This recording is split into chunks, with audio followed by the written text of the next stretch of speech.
푸티 친구들 안녕. 버디예요.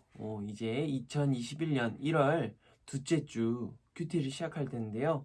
앞으로 일주일 동안 우리 친구들이 열심히 해서 오늘 이번 주도 예수님의 행적과 예수님의 사역, 우리를 향한 예수님의 마음을 알아갈 수 있었으면 좋겠어요. 함께 기도로 큐티 시작하겠습니다. 하나님 감사합니다. 오늘도 이렇게 말씀을 볼 수 있는 은혜의 시간 허락하심에 감사드립니다.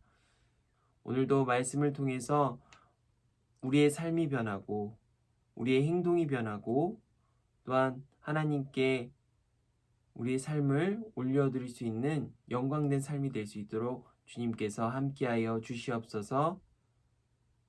감사드리며 예수님의 이름으로 기도드립니다. 아멘. 오늘은 1월 11일 월요일이고요. 다른 마을에도 가셔야 해요. 그리고 말씀은 누가복음 4장 31절부터 44절 말씀이에요. 그래서 제목과 말씀을 보고 그 다음에 우리가 그림을 좀 보았으면 좋겠어요. 그림은 예수님을 어떤 사람들이 붙잡고 있어요. 생각 주머니에는 어떤 사람이 이렇게 자신이 병이 낫고 나서 침대에 앉아있는 모습을 볼 수 있어요. 우리가 어떤 내용인지 잘 봐야 되는데 제목과 그림을 통해서는 정확하게 알 수 없으니까 이제 말씀을 보면서 한번 알아볼게요. 예수님들 한번 읽기 전에 예수님이 하신 일이 무엇인지 생각하면서 오늘의 말씀을 조용히 읽어보는 거예요.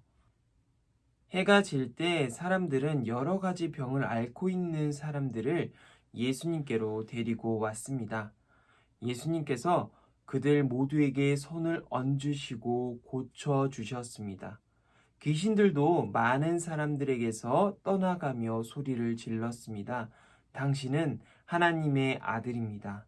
그러나 예수님께서 귀신들을 꾸짖어 말하지 못하게 하였습니다. 그것은 이들이 예수님이 그리스도라는 것을 알고 있었기 때문이었습니다. 날이 밝자 예수님께서 조용한 곳으로 가셨습니다. 사람들이 예수님을 찾아다니다가 결국 예수님께로 왔습니다. 사람들은 예수님을 자기들에게서 떠나시지 못하도록 곁에 모시려고 하였습니다. 그러나 예수님께서 그들에게 나는 다른 마을에서도 하나님의 나라를 전하여야 한다. 내가 이 목적으로 보내심을 받았다고 말씀하셨습니다. 말씀을 읽고 나니까 오늘의 제목과 그리고 그림에 대한 내용을 좀 이해할 수 있을 것 같아요. 모르는 단어들도 있을 것 같아요. 앓다, 이제 여러 가지 병을 앓고 있는 사람들을 예수님께로 데리고 왔습니다에 앓고 있는 사람, 병을 앓다. 우리가 쉽게 말하자면 병에 걸렸다라는 것을 쉽게 풀이할 수 있고요. 그리고 여러분이 모르는 단어가 또 있어요. 그리스도는 여러분들이 많이 들었을 거예요. 예수, 그리스도. 항상 예수님 이름 뒤에 따라오는 단어이기 때문이죠. 네, 그리스도라는 명칭을 정확하게 모를 때가 있어요. 그리스도는 뭘까요? 그리스도는 첫 번째, 그래도 구원자라는 의미가 가장 커요. 이 땅 가운데 우리를 구해 주신다는 의미, 우리를 탈출시킨다는 의미 굉장히 크죠. 이제 출애굽을 보면요. 하나님께서 구원자로서 모세를 보내요. 그 모세는 하나님의 능력을 통해서 이스라엘 백성들을 구출해냈죠. 모세를 구원자, 메시아라고 할 수 있기도 해요. 그런데 예수님께서 구원자 되심, 우리를 죄 가운데서 구원해 주시고 우리의 삶의 절망 가운데서 구원해 주신다는 그 의미가 가장 커요. 그리고 기름 부음에 대해서 딱 들었을 때 이게 뭐지라고 생각할 때가 있을 거예요. 기름 부음. 그런데 히브리, 그러니까 이스라엘이란 나라의 문화적인 배경이 있어요. 첫 번째가 뭐냐면 이 기름 부음을 뜻하는 것은 왕이에요. 다윗이 사무엘 선지자를 통해서 기름 부음을 받고 왕이 됐어요. 그리고 다윗은 하나님의 명령에 따라 또한 하나님의 마음에 합한 사람으로서 이스라엘 백성들을 잘 다스리거든요. 그 왕으로 그 의미가 바로 이 기름 부음에 있고요. 두 번째, 제사장이라는 의미가 있어요.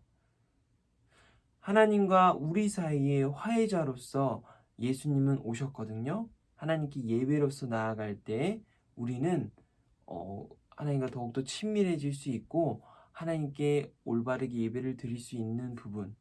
왜냐? 예수님께서 우리의 중재자 되시고 우리의 화해자 되시기 때문에 우리가 이렇게 예배를 할 수 있는 거예요. 각 처소에서 영상으로 예배를 드린다는 것은요. 어느 곳에든지 하나님께 예배를 드린다는 것은 굉장히 중요한 의미거든요. 그래서 각 처소가 하나님의 성전이 되고 각 처소가 하나님께 예배를 드리는 예배자가 세워지는 것이 굉장히 중요하죠. 그래서 그리스도 안에 제사장, 화해자로서 오신 예수님을 알 수 있고요. 기름 부음의 세 번째는요, 장례예요. 우리 친구들이 이제 예수님은 십자가형을 당하시고 무덤에서 기름을 발라주는 절차가 있었기 때문이지요. 이 세 가지가 기름 부음 안에 의미를 담고 있어요.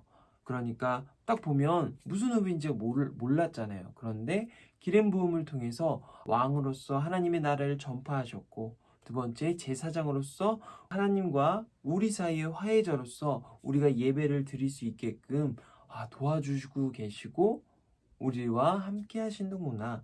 그리고 세 번째, 십자가를 통해서 우리에게 사랑을 확증하셨듯이 그 장례를 통해서 예수님께서는 죽음을 이기셨구나 라는 것을 우리가 그리스도라는 단어를 통해서 알 수 있죠. 두 번째 얘기는 해가 질 때를 동그라미 치고 그때 예수님이 하신 일에 밑줄을 치는 거예요. 그리고 그러나에 네모를 하고 예수님이 하신 말씀을 물결선을 그려보는 거예요.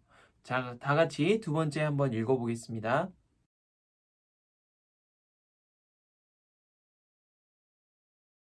해가 질 때 동그라미 쳤죠. 이 해가 질 때는 시간을 뜻하죠. 오후 정도였을 거예요.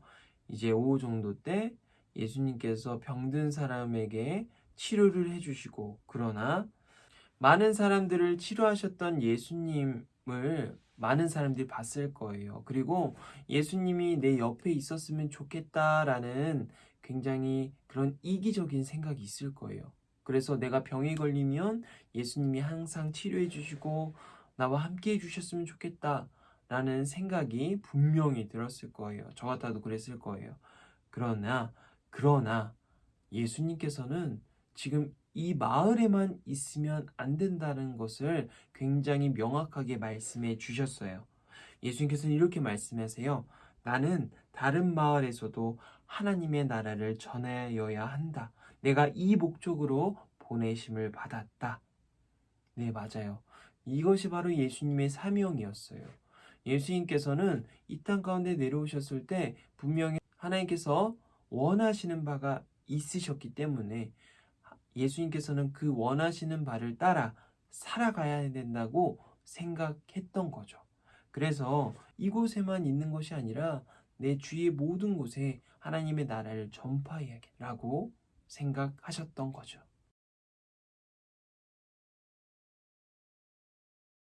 세 번째 읽겠습니다. 세 번째는 여러 가지 병을 앓고 있는 사람들에게 예수님을 무슨 일을 하셨나요? 그리고 떠나지 못하게 붙드는 사람에게 예수님은 무슨 말씀을 하셨나요? 네. 이 질문에 대해 우리 한번 답해 볼까요? 예수님께는 40절을 보면 예수님께서 어떤 일을 하셨는지 우리는 알 수 있어요. 아픈 사람들의 손을 얹어 그들의 병을 고쳐 주셨습니다. 예수님께서는 아픈 사람, 힘든 사람, 그리고 슬픈 사람의 곁에 항상 계셨어요.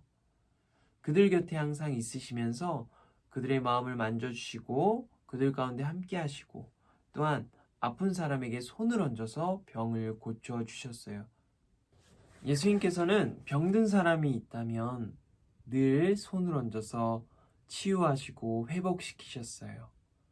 그런데 손을 얹어서 회복시키고 치유하신다는 그것은요, 굉장히 어려운 일이었어요. 그때 당시에 율법이 있었는데 아픈 사람, 병든 사람, 피부병이 있는 사람에게 손을 얹으면 내가 더럽혀진다는 율법이 있었기 때문에 제사장이나 바리새인이나 사두개인은요, 병든 사람 근처도 가지 않았어요. 그런데 예수님께서는 병든 사람, 슬픈 사람, 힘든 사람, 날마다 고통 가운데 있는 사람 곁에만 계셨던 분이 바로 예수님이세요.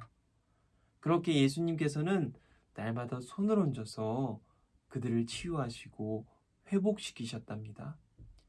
그리고 나서 하나님의 나라에 대해서 전파했죠.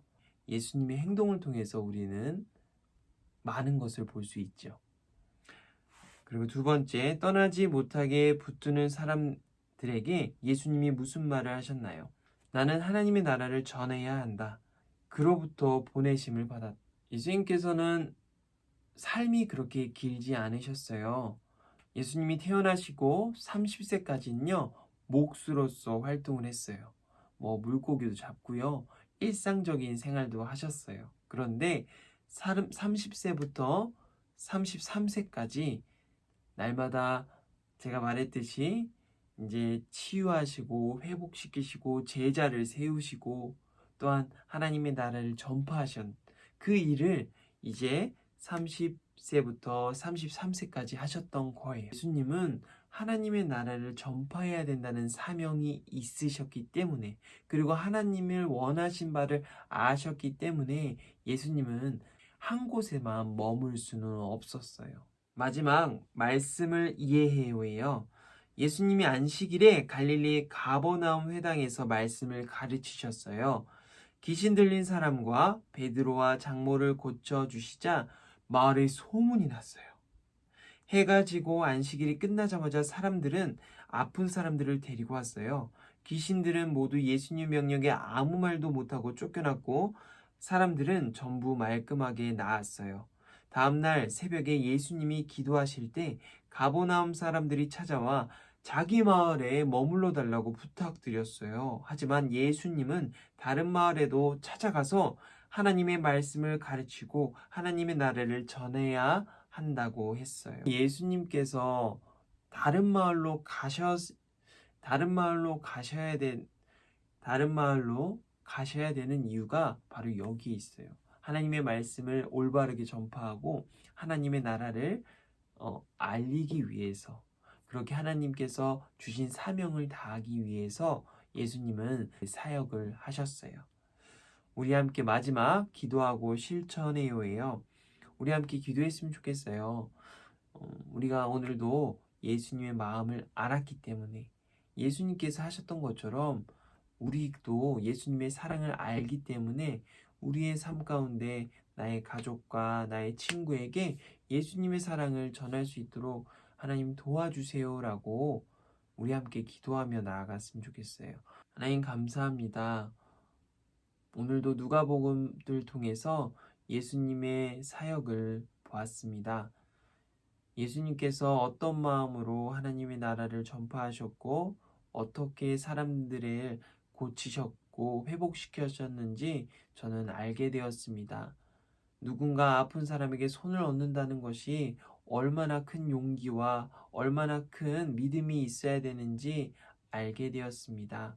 오늘 말씀을 통해서 우리가 예수님의 마음을 알았듯이 오늘 우리 또한 예수님의 마음으로 누군가 아픔이 있다면, 고통이 있다면 도와줄 수 있는 제가 될 수 있도록 오늘도 우리의 마음 가운데 예수님의 마음을 허락하여 주시옵소서. 감사드리며 예수님의 이름으로 기도드립니다. 아멘. 안녕.